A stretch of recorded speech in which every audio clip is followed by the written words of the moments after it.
দিবে। বাধ্য হয়ে আল্লাহ বলে, শয়তানকে তো আমি শিকলে আবদ্ধ করে ফেলেছি। জান্নাতের দরজাগুলো আল্লাহ রাব্বুল আলামিন খুলে দিয়েছেন, জাহান্নামের দরজাগুলো আল্লাহ বন্ধ করে দিয়েছেন। একেবারে রমজানের শেষ পর্যন্ত জাহান্নামের দরজাগুলো আর খোলা হবে না। ওয়া উল্লিকাতিল আবওয়াব, জাহান্নামের দরজাগুলো আল্লাহ বন্ধ করে দিয়েছেন। সুবহানাল্লাহ। ওয়াফুতিহাতিল আবওয়াবুল জান্নাহ, ওয়াফুতিহাতিল জান্নাতুল আবওয়াব, জান্নাতের দরজাগুলো আল্লাহ খুলে দিয়েছে। এই কারণে বেরোজাদার মানুষ দিনের বেলায় তাদের জন্য মুসিবত, 30টা দিনে তাদের জন্য মুসিবত মনে হয়। এবার আসি রাত্র, আল্লাহ রাব্বুল আলামিন বলে, আল্লাহু আকবার, রমাদানা বিসিয়াম ওয়াজাল্লা লায়ালিয়াহু বিল কিয়াম, রাত্রি বেলায় আল্লাহ তাআলা রাতগুলোকে জাগরণ দ্বারা অলংকৃত করেছেন। সুবহানাল্লাহ। দুনিয়ার সুস্থ মানুষকে অলংকার দিলে খুশি হয়, নারীদেরকে যত বেশি স্বর্ণ অলংকার দিবেন সহজে কোনো নারী অস্বীকার করবে না, সে শুধু নিজেকে সুসজ্জিত করতে যাবে। ঠিক তেমনি ভাবে মুফাসসিরিনে কেরাম বলে, খাঁটি রোজাদার যে হবে, খাঁটি আল্লাহ প্রেমিক যে হবে, সে রাত্রি বেলায় মাগরিবের সালাত আদায় করার পর, সূরা ওয়াকিয়া তেলাওয়াত করার পর আবার সে আওয়াবিনের নামাজে দাঁড়ায় যাবে। এই নামাজ শেষ করে আবার সে নফল নামাজে দাঁড়ায় যাবে। অল্প কিছু আহার করার পর সে সালাতুল ইশা, ইশার নামাজের জন্য দাঁড়ায় যাবে। আবার ইশার নামাজ পড়ে সে তারাবির নামাজের জন্য দাঁড়ায় যাবে। তারাবির নামাজ পড়ে একটু সময় আফ করে আবার সে তাহাজ্জুদের নামাজের জন্য দাঁড়ায় যাবে। তাহাজ্জুদের নামাজের মুসল্লায় দাঁড়ায় যাবে। এরপরে তাহাজ্জুদ শেষ করতে না করতেই বরকতান সাহারি খাবে। সুবহানাল্লাহ। বান্দা সারাদিন উপবাস থাকার জন্য, উপবাস থাকার জন্য খাবে সাহারি।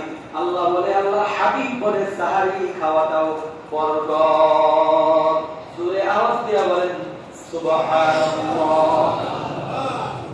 সারাদিন তার কোমরে যেন শক্তি থাকে, বল থাকে, খাবে। না খাইলেও এমন অনেক মানুষ আমাদের সমাজে আছে যারা সারাদিন সেহরি না খায়ও সারাদিন থাকতে পারবে, এমন নওজোয়ান যুবকের আমাদের সমাজে অভাব নাই।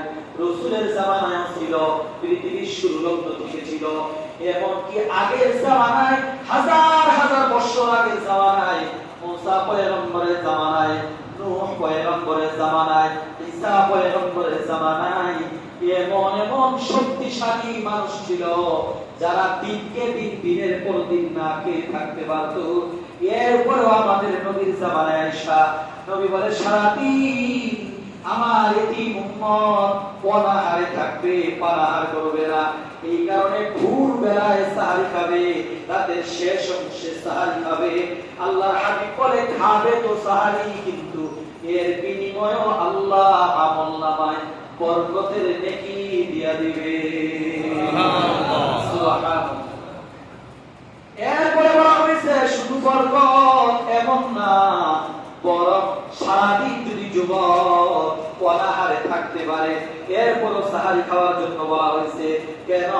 বলে বেঈমান ইহুদ নাসারা এরাও উপবাস থাকে, এরা সিয়াম পালন করে না। এটাকে সিয়াম বলা হয় না, সিয়াম বলা হয়, রোজা বলা হয় ঈমানের হালতে, আল্লাহর একত্ববাদে বিশ্বাসী হয়ে রাসূলের তরিকায় আল্লাহর হুকুম অনুযায়ী সাহারি থেকে নিয়ে ইফতার পর্যন্ত সাহারিকে তারপরে ইফতার করবে।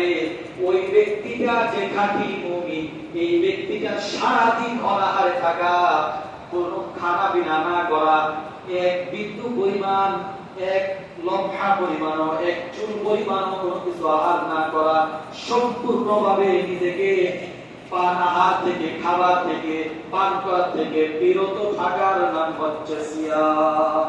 সুবহানাল্লাহ। এমন সিয়াম রোজাদারদের কথা বলা হয়েছে হাদিসের মধ্যে, এরা রোজা রাখবে, সাহারি খাবে। এই জন্য ইহুদি বেঈমান মুনাফিক এরা উপবাস থাকে, সাহারি খায় না। মুসলমান ইমানদার নবীর উম্মত সাহারি খেয়ে তাদের বিরোধিতা করবে। সুবহানাল্লাহ। তারা সাহারি খায় না, সারাদিন উপবাস থাকে। আমরা সাহারি খেয়ে তারপরে সারাদিন অনাহারে পানাহার বিহীন কোনো কিছু খাই না। এমনকি এক ঢুক পানি তো দূরের কথা, এক বিন্দু পরিমাণ সরিষা বরাবর কণা বরাবর পরিমাণ ইচ্ছাকৃতভাবে আমরা পানি খাই না। এই যে সারাদিন না খেয়ে থাকি, এই না খেয়ে থাকাটাই হচ্ছে সিয়াম। সুবহানাল্লাহ। না খেয়ে থাকাটাই হচ্ছে সিয়াম। এর বদলে আল্লাহ রাব্বুল আলামিন বলে, পরকালে আমি আল্লাহ এই রোজার বিনিময়ে জান্নাত দিব।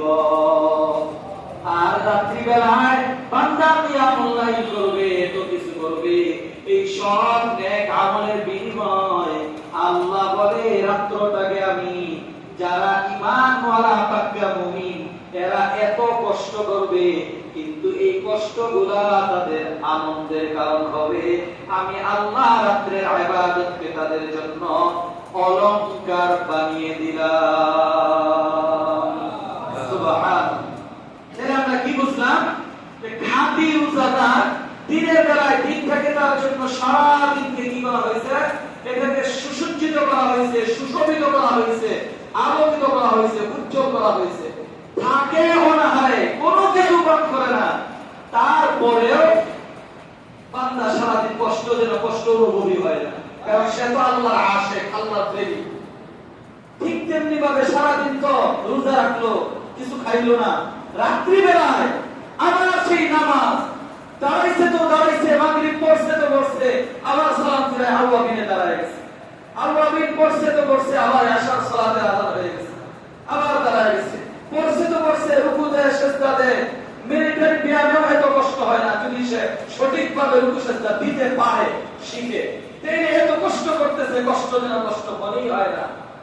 এরপরে পড়ছে তো পড়ছে, আশা করছে, আবার দাঁড়ায় গেছে, সাথে সাথেই তারাবির নামাজের মধ্যে, তারাবি পড়ছে তো পড়ছে, আবার দাঁড়ায় গেছে নফল নামাজের মধ্যে, একটু সময় আরাম করছে, বরকতের খানা সাহারি খাওয়ার জন্য উঠে গেছে, আবার খাইছে তো আবার ফজরের সালাতে আযান হয়ে গেছে।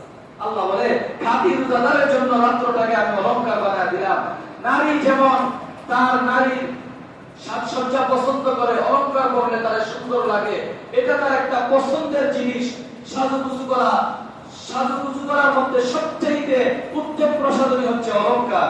এটা যেমন সে পছন্দ করে, রোজাদার সারাদিন অনাহারে থাকার পরেও রাত্রি বেলায় নামাজ সে ঠিক ততটাই স্বাচ্ছন্দ্যে সানন্দে গ্রহণ করে। সুবহানাল্লাহ। তো এই কারণে রোজার হক আদায় করে রোজা রাখা, সিয়াম পালন করা। আমরা যেহেতু রুলের সাথে মসজিদে কিছু আমাদের দুর্বলতা আছে, মুয়াজ্জিন নাই, খাদেম নাই, বিদায় জোহরের সালাতের পরে আমরা জোহরের নামাজের পরে সাথে সাথে আমরা মসজিদ লাগাই দিই। অনেক রাস্তার ভাইয়েরা আছে, অনেক রাস্তার মসজিদের সাথে মসজিদ খোলা থাকে, উন্মুক্ত থাকে, ওখানে খাদেম থাকে, মুয়াজ্জিন থাকে। তো আমাদের এখানে যেহেতু নাই, মসজিদটা আগে চুরি হয়েছে, বিদায় আমরা তালা লাগাইতে বাধ্য হই।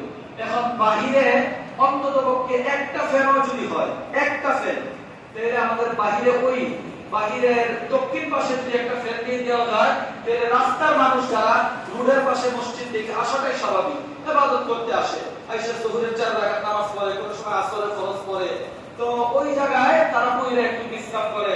যেহেতু রোজাদার মানুষ আসে নামাজ পড়তে, মসজিদ তালা মারা থাকে, তো তারা পড়ে। তো এই কারণে একটা ফ্যান দরকার, একটা নতুন ফ্যান দরকার। এই রমজান মাস হচ্ছে দানের মাস, সাদকার মাস। এই মাসে দান করলে আল্লাহ তাআলা 1 টাকার বিনিময়ে 70 টাকা তার নামায়ে আমলে নেকি দিয়ে দিবেন। দান করবে 1 টাকা, নেকি জমা হবে 70 টাকা। সুবহানাল্লাহ। এই কারণে আপনাদের মধ্যে এবং মহল্লার যারা আছেন, একটা ফ্যান কিনতে আর 1000 টাকা লাগে। একটা ফ্যানের জন্য এমন কেউ কি আছেন যে আমি আমার মা বাবা রূহের আত্মার মাগফিরাত কামনায়, মা বাবা ধন সম্পদ রাখে গেছে, তাদের জীবন দশায় কিছু করতে পারি না, এখন অনেক টাকা মালিক হইছি, বাড়ির মালিক হইছি, তো মা বাবা কবরের আযাব যেন আল্লাহ মাফ করে দেয়, তাদের রূহের আত্মার মাগফিরাতে সওয়াব রেসানির উদ্দেশ্যে আমি ইনশাআল্লাহ একটা ফ্যানের ব্যবস্থা করে দিব, কিংবা আমি 1000 টাকা দিব, আমি 500 টাকা দিব। এবং কেউ আছেন কি? আলহামদুলিল্লাহ, আমাদের এই সাবু ভাই, শফিকুল ইসলাম সাবু ভাই 500 টাকা দিবেন। কারো চোখে আছে একটু সব